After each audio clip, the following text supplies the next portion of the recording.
Hello student, आज की हमारी हिंदी की दूसरी कक्षा के अंदर आपका स्वागत है।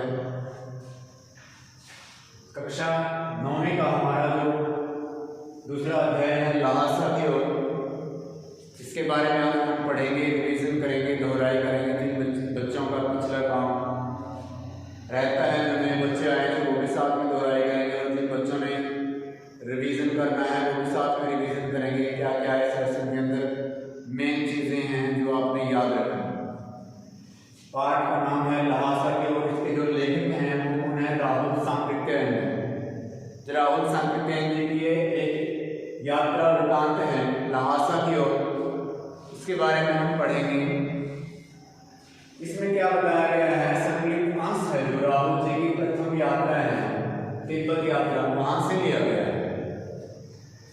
जो दूसरा पॉइंट है इसके अंदर, उन्होंने यात्रा सन 1930 तक, 1929 से 1930 तक नेपाल के रास्ते से की थी। उन्होंने यात्रा की।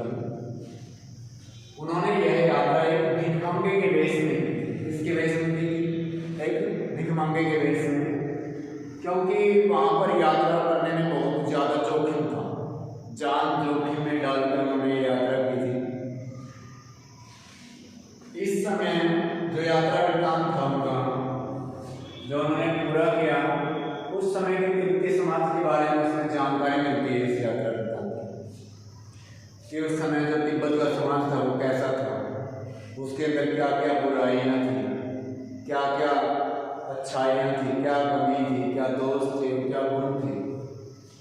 यह नेपाल से तिब्बत जाने का एक मुख्य रास्ता था जहाँ से उन्होंने यात्रा की थी। तो इसके बारे में कुछ मुख्यांश हैं, वो पढ़ेंगे। यहाँ से आप पेज नंबर निकालेंगे। 31 वाली बुक है जो हमारी, उसका दूसरा अध्याय है लहासा की ओर। लहासा की ओर से पहले पेज से हम पढ़ेंगे। मेन पॉइंट हैं जो ध्यान में रखेंगे। जैसे यह नेपाल से तिब्बत जाने का मुख्य रास्ता है। फ्रेडरिक पोत का यह रास्ता जब नहीं खुला था तो नेपाल ही नहीं, हिंदुस्तान की भी चीजें इसी रास्ते तिब्बत जाया करती थी। यानी कि नेपाल ही नहीं, जो हिंदुस्तान है, इंडिया है, इसकी जो चीजें थी वो इसी रास्ते से तिब्बत जाया करती थी। यह एक व्यापारिक ही नहीं, सैनिक रास्ता भी था। व्यापार के साथ साथ, व्यापार होने के साथ साथ इसको एक सैनिक रास्ते के रूप में भी अपनाया गया। इसलिए जगह जगह फौजी चौकियां और किले बने हुए थे, जिनमें कभी चीनी पलटन या चीनी सेना रहा करती थी। आजकल बहुत से फौजी मकान जो वहां पर गिर चुके हैं। और अगले में देखते हैं तिब्बत में यात्रियों के लिए बहुत से तकलीफें भी थी, कुछ आराम की बातें भी। वहां जाति पात छुआछूत का सवाल ही नहीं, और न ही औरतें पर्दा करती थी। बहुत निम्न श्रेणी के भिखमंगों को लोग चोरी के डर से घर के भीतर नहीं आने देते। नहीं तो आप बिल्कुल घर के अंदर या भीतर जा सकते थे, इतनी आज़ादी होती थी। लेकिन वहाँ पर माहौल चेंज हो गया, माहौल बदल गया, और लोगों ने भिखमंगों को भी अपने अंदर, घर के अंदर घुसने से मना कर दिया। अगले पेज में हम देखेंगे, पेज नंबर 26 में, पृथक चीनी किले से जब हम चलने लगे तो एक आदमी राहगीरी मांगने आया। राहगीरी का अर्थ है राहदारी का अर्थ है रास्ते का कर, यानी कि रास्ते में जो कर लगते हैं उससे रिलेटेड। हमने वह दोनों चीटें उसे दे दी, जो उनके पास चीटें थी उनको दे दी। चीटें क्या होती हैं? जो उस समय का एक हाथ से लिखा हुआ लम्हे या राहदारी कह सकते हैं हम, हाथ से लिखी हुई, जो लेखक ने अपने मंगोल दोस्त के माध्यम से प्राप्त की।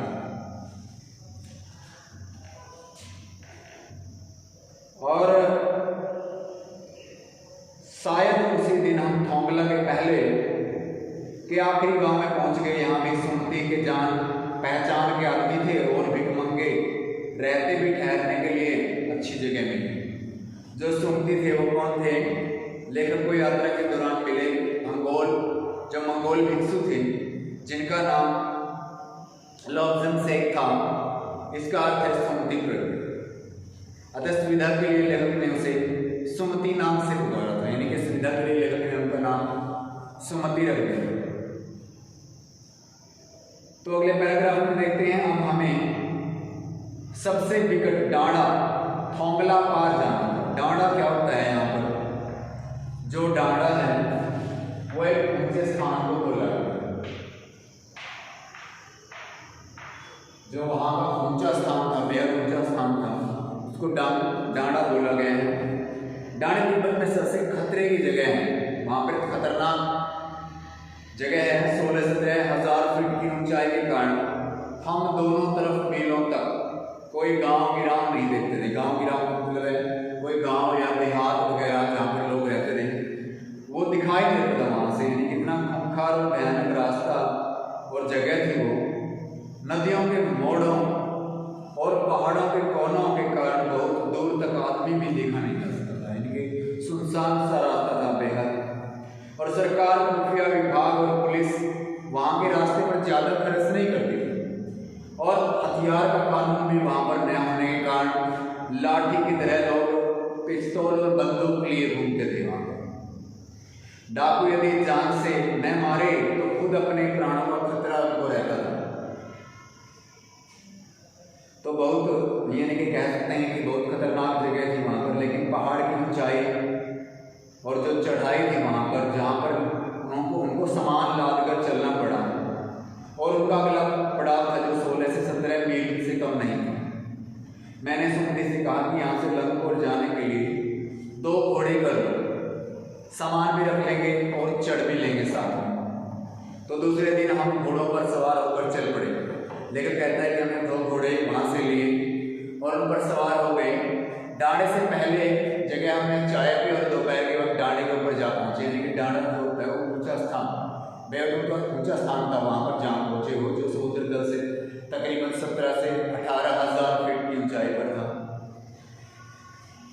भीटे की ओर दिखने वाले पहाड़ बिल्कुल नंगे थे और न बर्फ की सफेद चोटी थी और न ही हरियाली थी। तो वहाँ पर जो पहाड़ थे उनके बारे में बताया गया है कि वो कैसे थे। भीटे क्या होता है? टीले के इस्तेमाल एक ऊंचा स्थान होता है, हमने शब्दार्थ के अंदर भी लिखा हुआ है। भीटा क्या होता है? भीटे टीले के आकार का एक ऊंचा स्थान होता है जहाँ पर वो चले गए थे। सर्वोच्च स्थान पर डांडे के देवता का स्थान, यानी कि जो सर्वोच्च ऊंचा स्थान था, जो ऊंचा स्थान था वहाँ पर किसके देवता का स्थान था? जो डांडे के देवता है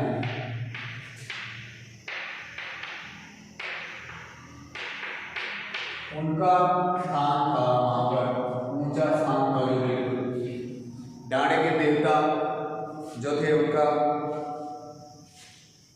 वहाँ पर बनाया गया था।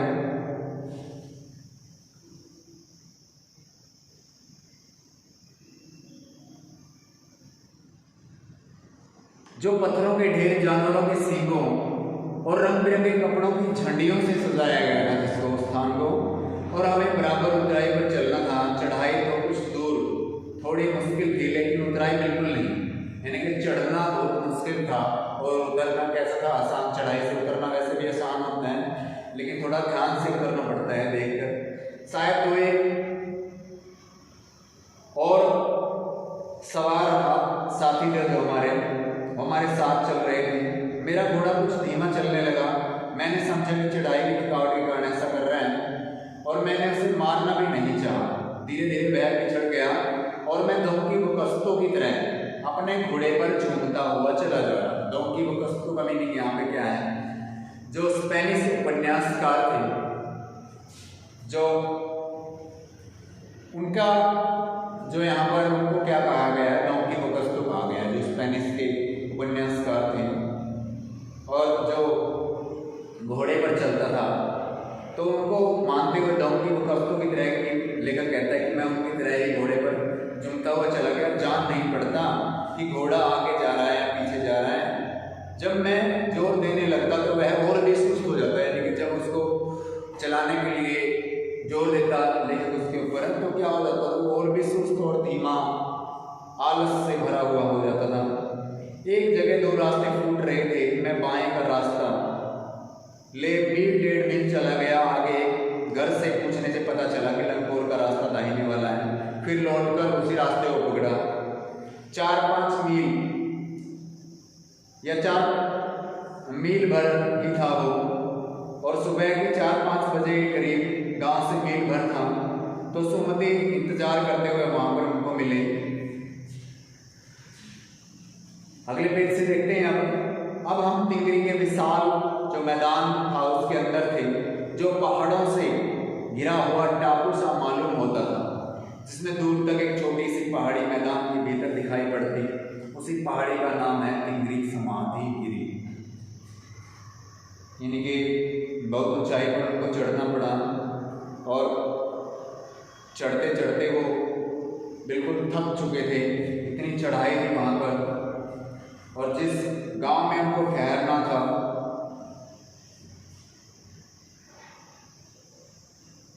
वहाँ पर वह अपने यजमानों के पास जाना चाहते थे, और लेकिन 10-11 बजे की तेज धूप में उनको चलना पड़ रहा था।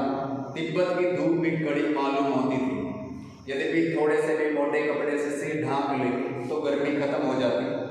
आप 2 बजे सूरज की ओर मुंह करके चल रहे हैं, और जो धूप है बहुत तेज जलाने वाली धूप कह सकते हैं।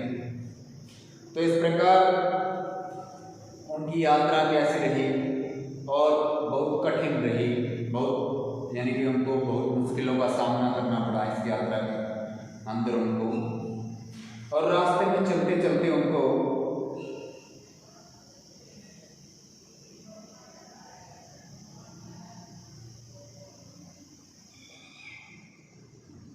पीठ पर जो सामान लादा हुआ था उन्होंने, और जो हाथ में डंडा लिया था, उसको लेकर वो चल रहे थे। यद्यपि सुमति के परिचित तिंगरी में भी थे, यानी कि उनके परिचित, उनकी जान पहचाने वाले वहाँ पे भी थे, और वहाँ पर एक यजमान से वो मिलना चाहते थे। और तिब्बत की जमीन बहुत अधिक छोटे बड़े जमींदारों में बटी थी। अपनी अपनी जागीर में हर एक जागीरदार कुछ खेती खुद करता था, जिसके लिए मजदूर बेगार में मिल जाते थे। बेगार का मतलब है बिना मजदूरी के भी मिल जाते थे, यानी कि उनको ज़्यादा पैसे देने नहीं पड़ते थे। जो जागीर के आदमियों के लिए राजा से कम नहीं होता था, जो भिक्षु वहाँ पर होता था, वो यानी कि जो इंतजाम देखता था, खेती का इंतजाम देखता था जो भिक्षु, वो जागीरदार के जो आदमी हैं उनके लिए राजा से कम नहीं होता था। ठीक है। और यहाँ पर आगे हम देखेंगे सुमति ने फिर अपने अगले पेज पर हम देखते हैं, पेज नंबर 29 पे सुमति ने फिर आसपास अपने यजमानों के पास जाने के बारे में पूछा। अब मैं पुस्तकों के भीतर था, इसलिए मैंने उन्हें जाने के लिए कह दिया। दूसरे दिन वह गए। मैंने समझा 2-3 दिन लगेंगे, लेकिन वह उसी दिन दोपहर बाद चले गए। तिंगरी गांव वहां से बहुत दूर नहीं था। हमने अपना अपना सामान पीठ पर उठाया और भिक्षु नमस्ते से विदाई लेकर चल पड़े। इस प्रकार उन्होंने जो यात्रा थी वो की, और पूरी यात्रा के अंदर जो उनको मुश्किलों का सामना करना पड़ा, उनको चढ़ाई का, कभी उतराई का सामना करना पड़ा। सभी मुश्किलों को झेलते हुए वे तिंगरी गांव से ज़्यादा दूर नहीं थे, वहाँ पर पहुँच गए थे।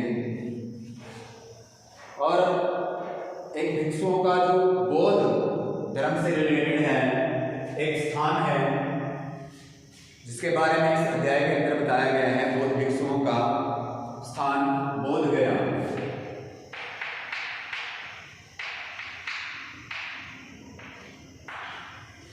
बोध गया के बारे में बताया गया है, क्योंकि बोध गया एक पूरी दुनिया का आप कह सकते हो, पूरी दुनिया के पवित्र शहरों में से एक बौद्ध धर्म के लिए एक बहुत पवित्र स्थान है, क्योंकि यहाँ महात्मा बुद्ध को ज्ञान की प्राप्ति हुई थी। और ये बोध गया है जो कहाँ पर है, ये बिहार राज्य के गया में है। जो बिहार राज्य है भारत के अंदर, वहाँ पर ये विद्यमान है और गया जिले में स्थित है। तो इसके बारे में बताया गया है। तो यहाँ यहाँ पर हम अब इसके प्रश्न उत्तर देखते हैं। एक बार एक वर्ड मीनिंग को भी देख लेते हैं। कुछ कठिन शब्द आए हैं यहाँ पर, जैसे भीटे हमने पढ़ा, भीटे लेके आकार का ऊंचा स्थान। प्रेतक, प्रेतक होता है छोड़ा हुआ या त्यागा हुआ। और गंडे होते हैं कोई तावीज देना, कोई मंत्र वगैरह पढ़कर देना किसी को कोई चीज। और राहदारी हमने पढ़ा, रास्ते का कर होता है। और कुछ शब्दार्थ और भी इसके अंदर, जैसे डांडा है उसको ऊंचा स्थान होता है उसको बोलते हैं। थोंगला है जो तिब्बती सीमा का एक स्थान है। और कंडे होते हैं जो क्या होते हैं, गाय भैंस के गोबर से बने उपले जो ईंधन के काम आते हैं। सत्तू क्या होता है, जौ और चने का जो भुना हुआ आटा होता है वो होता है सत्तू। और भरिया होता है भारवाहक, भरिया भारवाहक ले जाने के लिए, भार ले जाने के लिए। तो यहाँ पर जो भाषा शैली है उसके बारे में थोड़ा देखते हैं कि भाषा शैली कैसी रही। भाषा शैली यहाँ पर बिल्कुल सरल और सहज भाषा शैली है इस यात्रा वृत्तांत की। रोचक भी है, इसमें अपनी तिब्बत यात्रा के बारे में उन्होंने वर्णन किया है। लेखक ने पलटन, आबाद, बर्तन, तकलीफ, फौजी आदि शब्दों के अतिरिक्त प्रेतक, भद, मनोवृत्ति, श्वेत, शिखर आदि तत्सम प्रधान शब्दों का प्रयोग किया है। और यहाँ पर कुछ देशज शब्दों का भी इस्तेमाल किया है उन्होंने, जैसे चौंकी, खोटी आदि शब्द हैं। और शैली कैसी है, चित्रात्मक शैली के गुण विद्यमान है। यानी कि जैसे ही हम चढ़ाई के ऊपर का रास्ता, पहाड़ों का रास्ता जैसे ही पढ़ते हैं तो हमारे दिमाग में चित्रात्मक शैली उभर कर आती है, चित्र उभर के आते हैं पहाड़ों के। लेखक घोड़े पे चढ़ रहा है, एकदम हमारे दिमाग में घोड़े के चित्र और चढ़ने के चित्र हमारे सामने आ जाते हैं कि कैसे पहाड़ पे घोड़ों पे चढ़ रहे हैं। तो ऐसी शैली का उन्होंने प्रयोग किया है। तो इसके प्रश्न उत्तर हैं कुछ प्रश्न अभ्यास वाले, उनको देखते हैं हम यहाँ पे। प्रश्न अभ्यास के प्रश्न निकालिए आप, जो पेज नंबर आपका 16 है, हेल्प बुक आपकी जो ये एमपीडी वाली जो आपकी हेल्प बुक है यहाँ पे निकालिए आप। लिखवाए भी गए हैं हमने क्वेश्चन आंसर। थोंगला पहला क्वेश्चन है, थोंगला के पहले आखिरी गांव पहुंचने पर भिखमंगे के वेश में होने के बावजूद लेखक को ठहरने के लिए उचित स्थान मिला, जबकि दूसरी यात्रा के समय भद्रवेश भी उन्हें उचित स्थान नहीं मिला सका। ऐसा क्यों? क्योंकि उन्हें रहने के लिए उचित स्थान नहीं मिला था। वे शाम के समय पहुंचे थे और इस समय वहां के लोग बिल्कुल चंप पीकर अपना होश हवास गवा बैठते हैं, यानी कि वो होश में नहीं होते, नशे में होते हैं, अच्छे बुरे की उनको पहचान नहीं होती, उनकी मनोवृत्ति भी बदल जाती है, मन की जो सोचने की जो दशा है उनकी वो बदल जाती है। इसलिए उनके भद्रवेश में होने पर भी उनको वहाँ पर उचित स्थान नहीं मिला। प्रश्न नंबर 2 है, उस समय के तिब्बत में हथियार का कानून रहने के बाद यात्रियों किस प्रकार का भय बना था। यानी कि वहाँ पर उस समय क्या कानून नहीं था, हथियार का कानून नहीं था। सरकार ने वहाँ पर कानून नहीं बनाया हुआ था कि आप हथियार रख सकते हैं या नहीं रख सकते हैं, या आपको ये हथियार रखना है या नहीं रखना है। वहाँ पर ऐसा कोई कानून नहीं था, जिसके कारण जो लोग थे वहाँ पर वो पिस्तौल और बंदूक लिए घूमते थे। डकैत यात्रियों को मार कर उनका सामान लूट लेते थे। इस प्रकार यात्रियों में सदा अपनी जान का और अपने माल का भय बना रहता था, न मालूम कब उन्हें लूट लिया जाए तो मार दिया जाए। प्रश्न नंबर 3 है, लेखक लंगोर के मार्ग में अपने साथियों से किस कारण पिछड़ गया था? उनके पिछड़ने का क्या कारण था? तो उनके पिछड़ने का कारण था कि उनका घोड़ा धीरे धीरे चल रहा था बिल्कुल, और जब वह घोड़े को जोर देने लगते तो वो और अधिक सुस्त हो जाता। वहां से 2 रास्ते फूट रहे थे, बाएं रास्ते पर मील 1.5 चला गया तो उसे पता चला कि मैं गलत रास्ते पर है, इसलिए फिर वो वापिस आए और दाहिने रास्ते दोबारा से गए। इस प्रकार वो अपने साथियों से पिछड़ गए। अगला प्रश्न है प्रश्न नंबर 4, लेखक ने शेखर विहार में सुमति को उनके यजमानों के पास जाने से रोका, परंतु दूसरी बार रोकने का प्रयास क्यों नहीं किया? दूसरी बार लेखक ने सुमति को यजमानों के पास जाने से इसलिए नहीं रोका क्योंकि वहां एक मंदिर में उसे बुद्ध वचन की 103 पोथियां मिल गई थी। इनमें से एक पोथी 15 से कम नहीं थी। वह पोथियों के पठन पाठन में क्या हो गए थे? लीन हो गए थे, पढ़ने में लीन हो गए थे। प्रश्न नंबर 5 है, अपनी यात्रा के दौरान लेखक को किन कठिनाइयों का सामना करना पड़ा? जैसे हमने उनकी कठिनाइयों के बारे में जिक्र भी किया है, पढ़ा भी है यहाँ पे कि उनका रास्ता था जो कैसा था, दुर्गम था, कठिन रास्ता था। मार्ग में अपनी मामूली स्थानों पर रुकना पड़ा, डाकुओं लुटेरों से बचने के लिए भिक्षुकों के स्थान पर टोपी उतार कर, जीभ निकाल कर उनको ये काम करने पड़े वहां पर। तो कठिनाइयां बहुत थी उनके मार्ग में। जैसे और क्या था, डाकुओं और लुटेरों से बचने के लिए भिक्षुकों के समान टोपी उतार कर और जीभ निकाल कर उनसे दया की, भीख मांगते हुए पैसा मांगा। लेखक का घोड़ा बहुत सुस्त था, जिस कारण उसे साथियों से पिछड़ना पड़ा, इनके पीछे रह गया था। और लेखक को सुनते क्रोध का शिकार भी होना पड़ा और भारवाहक न मिलने पर लेखक को अपना सामान अपने कंधे पर लाद कर अपनी यात्रा करनी पड़ी। अगला प्रश्न है, प्रश्न नंबर 7, यात्रा वृत्तांत के आधार बताइए कि उस समय का तिब्बती समाज कैसा था। उसके समाज के बारे में बताना कि उस समय का तिब्बती समाज अंधविश्वासों से झगड़ा हुआ था। लोग बहुत संन्यासों द्वारा दिए गए गंदे तावीजों को अपनी रक्षा का आधार मानते थे। समाज में कानून व्यवस्था अन्य दयनीय स्थिति में थी। लोग बंदूक, पिस्तौल आदि लेकर खुलेआम घूमते थे। मार्ग में चोर लुटेरों में डर रहता था, डकैत यात्रियों को मारकर लूटते थे। पुलिस गवाहों के अभाव में कुछ नहीं कर पाती। जान जाने के डर से कोई भी किसी के विरुद्ध गवाही नहीं देता। जाति पाति छुआछूत का भेदभाव नहीं, स्त्रियां पर्दा नहीं करती। अपरिचितों को भी घर के अंदर जाने की मनाही नहीं। यात्रियों को आवास और खाने पीने की सुविधा दी जाती थी। यानी कि बहुत सी ऐसी चीजें थी समाज के अंदर। तो अब मैं प्रश्न नंबर 7 है यहाँ पर, अब मैं पुस्तकों के भीतर था। नीचे देखिए वाक्य में से कोई एक अर्थ बताना है इसका, यानी कि वो पुस्तकों के अंदर रम गए थे पुस्तकों को पढ़ने में। तो ये सारा यात्रा वृत्तांत आपको लास्ट और सारा समझ में आ गया होगा। इसको याद करें, रिवाइज करें बार बार। धन्यवाद आप सभी का।